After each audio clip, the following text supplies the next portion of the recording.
So today I'm going to open up the discussion about shifting the way you work with your team to have them have a greater buy-in and say in what it is they're doing for you to help you achieve your goals. We've already talked about how to get specific in the outcomes that you want to create, but this is a different way of operating. I call it operating by agreements, in which you can actually have your team have a say in what it is that they're doing for you and the outcomes that they produce, and can give them a greater amount of buy-in. The truth is, look, nobody really wants to be managed. Nobody really wants to be told what to do. Think about your kids, and every time you come to them with a list of chores or things to be done, they always roll their eyes and like, oh, I just don't want to do it.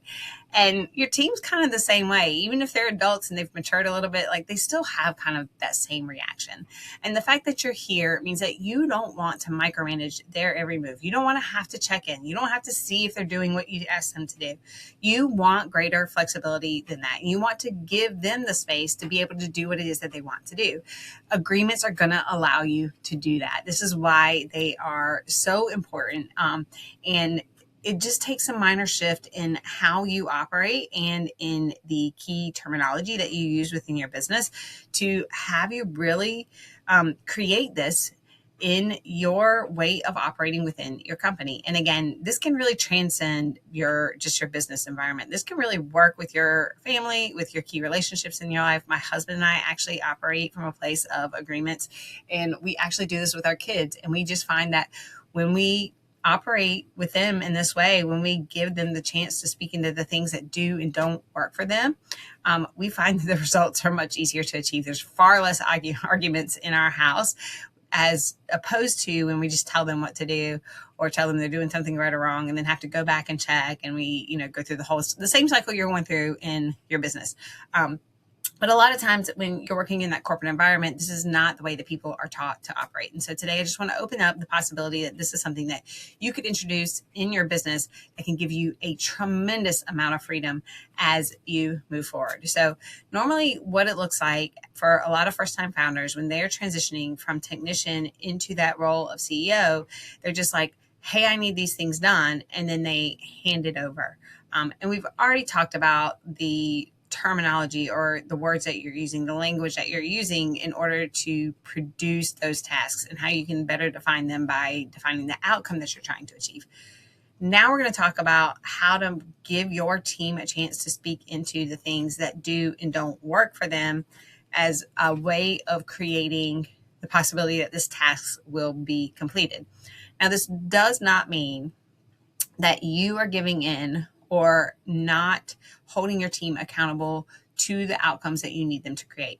That is not at all a possibility. That doesn't work for you. That is not an agreement that I am asking you to make. What I'm doing is asking for you to think about how you're approaching what it is that you need to be done to make sure that your team has a chance to say, yes, I can do it in this way. No, I can't do it because of these facts. Would it work for you if I did it in this other way?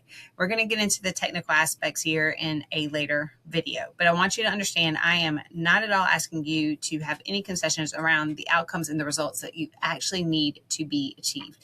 In fact, it's the opposite. I need you to be crystal clear in all of those, and then create the space for your team to let you know how it would work for them to be able to achieve those for you. So what are the key elements of an agreement? What does it look like to make an agreement? Well, first off, it is co-created. It is a co-creation. So it is not a one-sided thing. The two of you are coming together to find the way that works best for both of you to produce the outcome that needs to happen, the result that you need to achieve.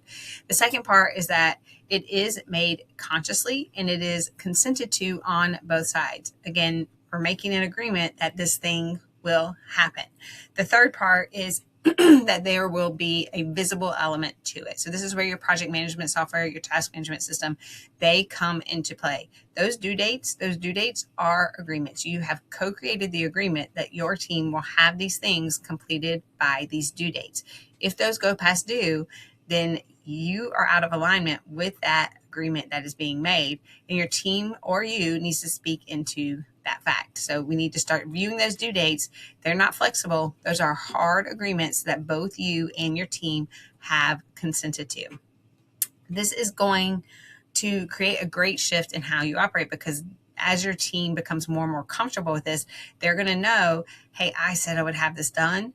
I've got to get it done by this date, or I've got to recreate the agreement with my founder, boss, whatever they call you on your side, to let them know that this thing is not going to be achieved. This removes you from that place of being the micromanager and having to be the one checked in. If they haven't recreated that agreement with you, then you should still have the understanding that this thing is going to be achieved.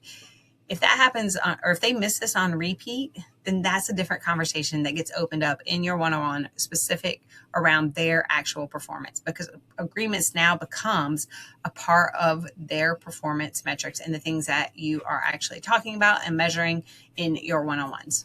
When you and your team get the hang of operating in this, you're going to find it really transcends just your business. Again, it can flow into your personal life, but it also will change the way that you operate with a lot of your clients. You'll find yourself using this way of operating and the key phrases that we talk about, in our later video. You're going to find yourself using those with your clients. You're going to find yourself co-creating agreements with your clients. Your clients are going to have greater trust in you that you're going to get done the things you say you will. They're also going to have an element of buy-in from being a part of that creation process, and that's going to create a much more powerful partnership between you and your clients. So it's not just shifting the way that you're operating with your team, you're actually shifting your entire business culture. And it's a pretty powerful thing to see happen. Why this results in high performers is, again, your team gets that level of buy-in. They get to have a say in what it is that they're doing and how they're doing it. They start to feel a little more mastery over what it is that they're doing. They start to feel more confident in their actions, and they're going to start to come to you with more ideas around how they can operate moving forward. And now you're just co-creating new agreements based upon different outcomes that you want to achieve. And that turns them into high performers for you that are going to help build out your vision. This also creates much more additional freedom for you moving into the future. Again, you're starting to trust your team. You know that those due dates are there for a reason, and that your team is actually going to hold themselves accountable to it. You're not the one now that's having to hold them accountable. They're holding themselves accountable. They know those due dates mean something, and you have clear visibility into what's happening and when it's going to happen. And this is all by far one of the easiest ways you can start to turn that high performing team into the ones that actually build your vision for the future. And that's going to give them a greater sense of purpose. So we are leaning back into the autonomy, mastery, purpose. And this is just one of the key elements that can help you produce a culture that has other people build your business for you. And doesn't that sound like some pretty powerful freedom to lean into as CEO?